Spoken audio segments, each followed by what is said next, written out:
Assalamu alaikum, dear students. I am Tuba Idris and I am your biology tutor. So, today we are going to explore our new topic that is related to carbohydrate, disaccharide, and polysaccharides. So, let's begin its definition. Disaccharides are carbohydrates made up of two monosaccharides combined together. So, basically, when two monosaccharides are combined, it gives us disaccharide. So here is an example.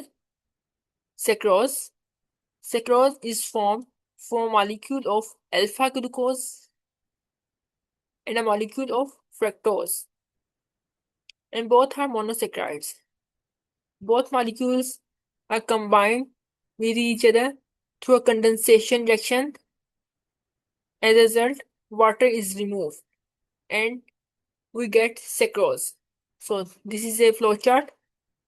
Alpha glucose and fructose combined through a condensation reaction. And as a result of condensation reaction, water will be removed and we get sucrose, our main product. So let's just understand it through a diagram. So first, the bond formed between alpha glucose and fructose by the removal of water is called glycosidic bond. So it is a covalent bond and it is a very strong bond. So this is the structure of sucrose. And how it formed? It formed through the condensation of two monosaccharides, alpha glucose and fructose. So, when this is alpha glucose is a six-member ring and fructose is a five-member ring. Both are combined through condensation reaction. As a result, you can see water is removed and we get our main product, that is sucrose. You can see this is a glycosidic bond. Okay, so moving ahead. So when a disaccharide is hydrolyzed, that is actually a reverse reaction of condensation. What happened? Water is added and the glycosidic bond breaks, producing two monosaccharides. You can see when we have to convert sucrose or disaccharide into a monosaccharide, so sucrose has to pass through a hydrolysis. So in hydrolysis, what happened? Water is added into this molecule, and due to the addition of water, this bond will be breakdown and we get two monosaccharides, alpha glucose and fructose. So, sucrose is not a reducing sugar because sucrose having no free carbonyl group. Okay, this is because how it describes it describes that the aldehyde group of glucose and the ketone group of fructose, they are not free because they are combined with each other through a glycosidic bond. Yeah, this is a glycosidic bond. Okay. Neither is then available to reduce copper 2, that is actually present in the bendic solution to copper 1. So bendic solution will remain blue. That is actually color of the bendic solution when heated with sucrose. Okay. So sucrose and other disaccharide is an important sugar. It is the sucrose that is transported from leaves to the growing points of plant stem and roots or to the carbohydrate storage sites all over the plant. This occurs in the sieve tubes of phloem tissues. Because in plants, because this is a plant, and if and carbohydrate or sugar has to move all the parts of the plant. So sugar is moved all along the plant in the form of sucrose.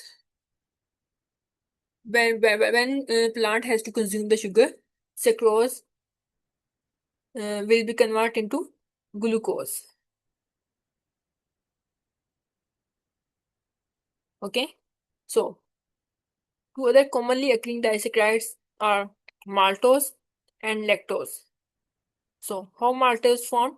Maltose is actually the combination of alpha glucose plus alpha glucose. Means when two alpha glucose molecules combine, then we get maltose. And the second thing is lactose. Beta galactose plus glucose combine to form a lactose, and it is often found in the milk of mammals. Okay, so that's all about disaccharides. Now I am going to explain our next topic that is polysaccharide. So polysaccharide is actually the is also a carbohydrate, and you know poly means many and saccharides mean sugar. When two or more molecules are combined, two or more molecules of sugar are combined with each other, then we get polysaccharides. So, what is its definition? Polysaccharides are formed by the condensation of many monosaccharides. So, monosaccharides become residues when they are part of a larger molecule. So, they are linked with a glycosidic bond, and that is a covalent bond. And polysaccharides are macromolecules, means they are giant molecules of carbohydrates. So they are made up of only one type of monomers. Means one type of molecules make a long chain and give us a polysaccharide.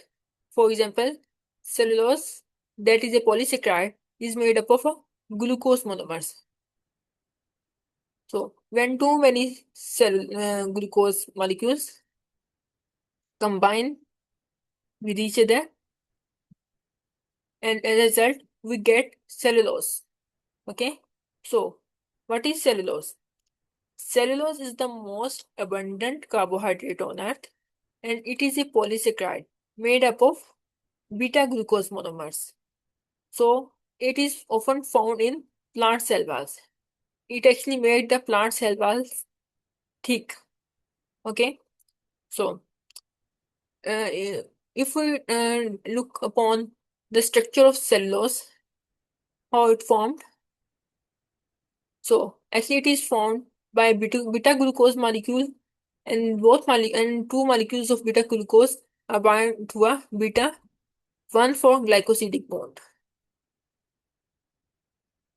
And alternate glucose molecules are rotated at 180 degrees. Okay, and now we are take a look at the key features of cellulose. They have a long straight chains. They are unbranched molecule. They are okay. And the next thing is chains run parallel to each other. Hydrogen bonds form between adjacent chains, and bundle of chains form microfibrils. Now let's take a look at its structure. This is a diagram. So let's understand it through diagram. This is a polymer and it is a starch. Starch is a polymer of glucose monomer and often has a branch structure.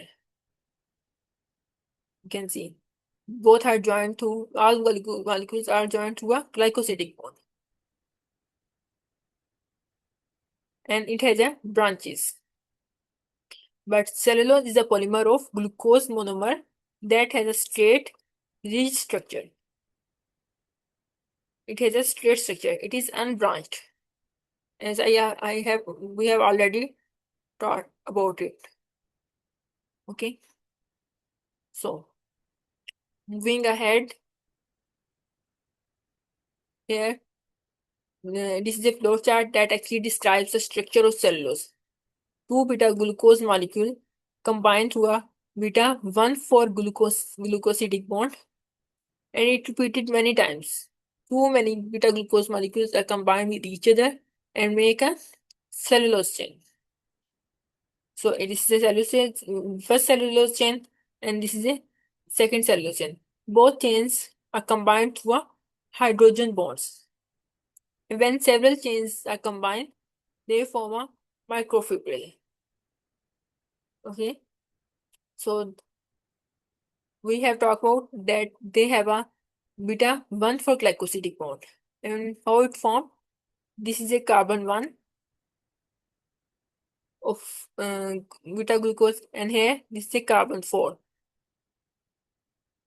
So carbon 1 and carbon 4 make a glycosidic bond.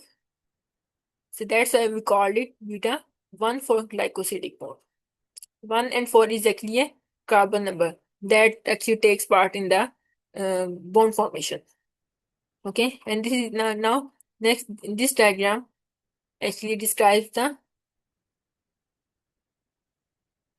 structure of cellulose and microfibrils. So you can see, and this is a beta glucose. All are combined through beta 1 for glycosidic bond, and all one chain of cellulose is combined with others through a hydrogen bonds. These are hydrogen bonds. Okay, and when too many chains are combined, what it make? It makes microfibrils. Okay, you can see this is a cellulose of microfibril. When we break it down, we get too many chains of cellulose that are combined through glycosidic bond. Okay. Okay, dear students, now moving ahead. Okay, now we have a very interesting question, and often examiner asks such type of question. Why is cellulose strong? Cellulose is strong because long straight chains fit closely together. Numerous hydrogen bonds form between chains. As you see, these are numerous, there are many hydrogen bonds between chains. And chains combine to form a strong microfibrils. So, cell wall layers are arranged in different directions. Okay, now we will now I'm going to describe the properties of cellulose. What are the properties of cellulose? They are insoluble in water. They are tough and durable, slightly elastic, and high tensile strength. Okay, these are the important properties of cellulose. So, and the function of cellulose in plants are it provides support to the plant, and it maintains the cell shape. Okay, and it prevents bursting due to osmotic pressure, and it forms plant cell wall. If this is a plant, and this is a bark of plant, and this bark is actually made up of cellulose, and it is a thick. It provides support or strength to the plant. Okay, next we have a starch. Starch is actually also a polysaccharide. Okay, now what is definition? It is a main storage carbohydrates in plant. Plants store carbohydrates in the form of starch, and it is entirely made up of alpha glucose, unlike cellulose that is made up of beta glucose, and it is stored in plastids, especially leucoplast or amyloplast. So component of starch is amylose. Amylose is actually a unbranched polymer, and it is formed through 1,4 glycosidic bond. You know, 1 and 4 are carbon number that takes part in the bond formation, and it is a coiled helical structure. Now let's take a look at its diagram. This is a structure of amylose. Okay, and it forms helix. The next type is amylopectin. Amylopectin is a branched polymer, so it formed through 1,4 and alpha 1,4 glycosidic bond and alpha 1,6 glycosidic bond at branch points. Alpha 1,6 glycosidic bond actually made at branch points. So now let's understand it through diagram. This is an amylopectin. This first branch, second branch, and third branch. Here we have alpha 1,4 glycosidic bond, and at this point we have alpha 1,6 glycosidic bond. Okay. So this is a structure of amylopectin and amylose. As I already told you, at branch point they form one alpha 1,6 glycosidic linkage, and at this point they form alpha 1,4 glycosidic linkage. And this is a structure of amylose that is unbranched. Okay, now lastly,